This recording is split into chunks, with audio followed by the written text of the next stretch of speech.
A paz do Senhor, queridos. Com muita alegria que eu venho aqui hoje falar um pouquinho com vocês sobre... vou compartilhar com vocês um livro que a gente está lendo na escola bíblica, que é esse livro aqui do pastor Alexandre Coelho, Os Bons e Maus Exemplos, aprendendo com homens e mulheres da Bíblia.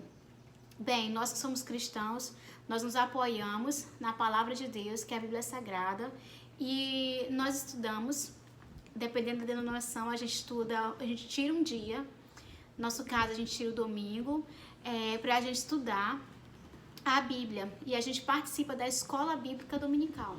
E essa escola, a gente estuda sobre a Bíblia e a Bíblia.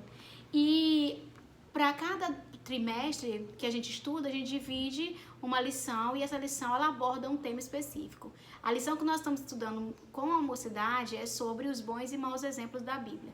E eu trouxe aqui para vocês hoje dois exemplos, que um é um exemplo bom e um exemplo mau, com o qual a gente precisa olhar, analisar, observar e tomar um, acolher um, e o outro a gente precisa repelir. O primeiro exemplo que eu quero trazer é um exemplo a ser seguido, que é o exemplo de Natã.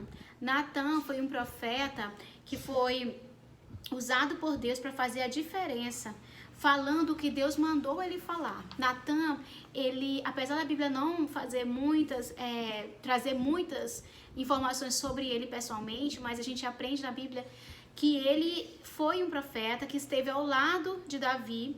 Ele ungiu Saul, que foi o primeiro rei, e depois ele ungiu Davi. E ele acompanhou Davi durante o seu processo monárquico, durante a sua monarquia, e ele esteve ali perto de Davi como sendo uma influência para Davi. E apesar de ser um homem, né, com suas falhas e tudo, Natã nos ensina que, apesar de nós sermos usados por Deus, nós podemos correr o risco de querer falar por nós mesmos. Então, houve um momento na vida de Davi que Davi pecou, e Deus usou Natã para falar, para confrontar Davi sobre o seu pecado. E quando Natã confrontou Davi, de uma maneira muito quebrantada, ele aceitou o pecado, ele aceitou a correção, ele aceitou a lei de Deus. E depois, quando ele quis fazer um altar, né, fazer um templo, né, o altar já existia, o que ele queria fazer era um templo em homenagem ao Senhor.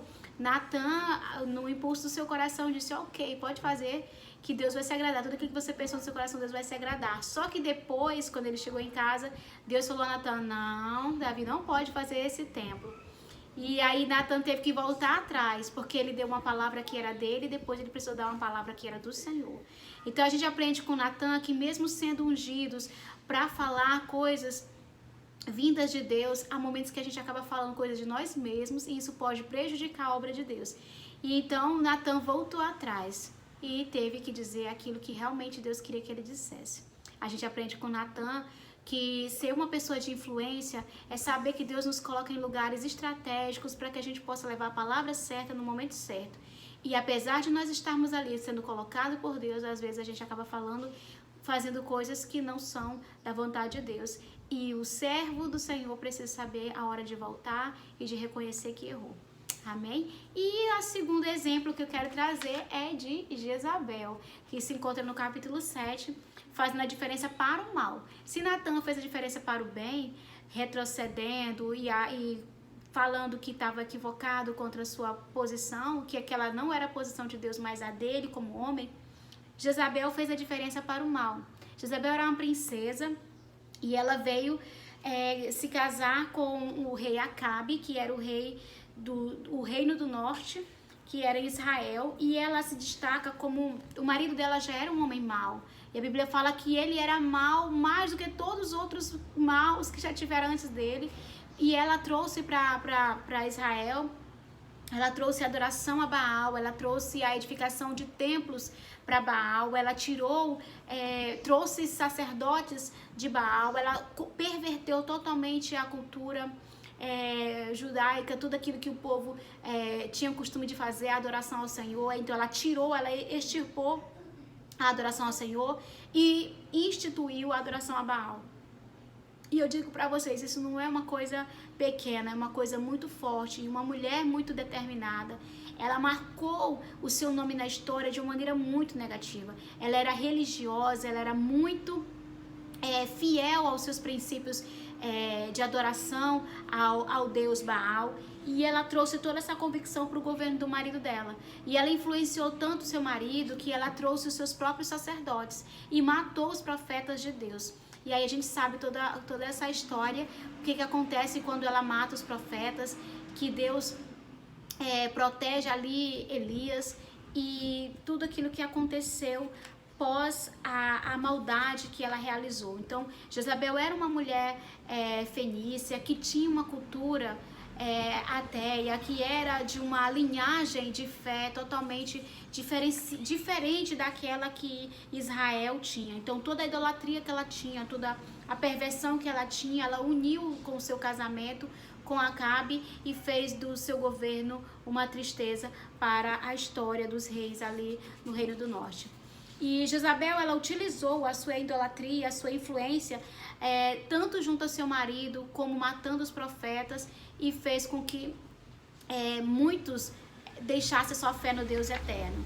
Então, a gente percebe que, assim como Natã usou a sua influência para alcançar Davi de maneira positiva, levando-o a arrependimento, levando-o a restaurar o culto, restaurar sua própria aliança com Deus, Jezabel usou a sua influência para o mal. E essas duas histórias nos fazem pensar. A Bíblia nos ensina, por meio dos exemplos, por meio da didática do exemplo. E eu aqui coloco, como será que tem sido as nossas influências? Quem nós temos seguido? Quais são as pessoas que têm nos alcançado por meio da sua fala, da sua persuasão?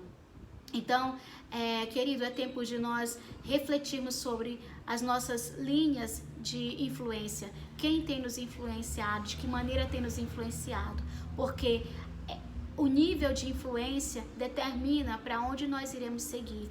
E eu confio inteiramente no poder da Bíblia, que ela é ainda e sempre será a palavra de Deus. Ela não apenas contém, mas ela é a palavra de Deus. E é nela que nós encontramos os exemplos que nós precisamos seguir. A nossa vida precisa de um norte, e esse norte é a palavra de Deus. Que nós possamos a cada dia identificarmos os pontos fragilizados e seguirmos os bons exemplos que a Bíblia nos dá. Deus abençoe você, que você seja um canal de bênção onde quer que você esteja, na posição que Deus lhe colocou, no lugar que Deus lhe colocou, que você seja influenciado por homens de Deus, mulheres de Deus, e que você seja influência como mulher e como homem de Deus. Deus abençoe você.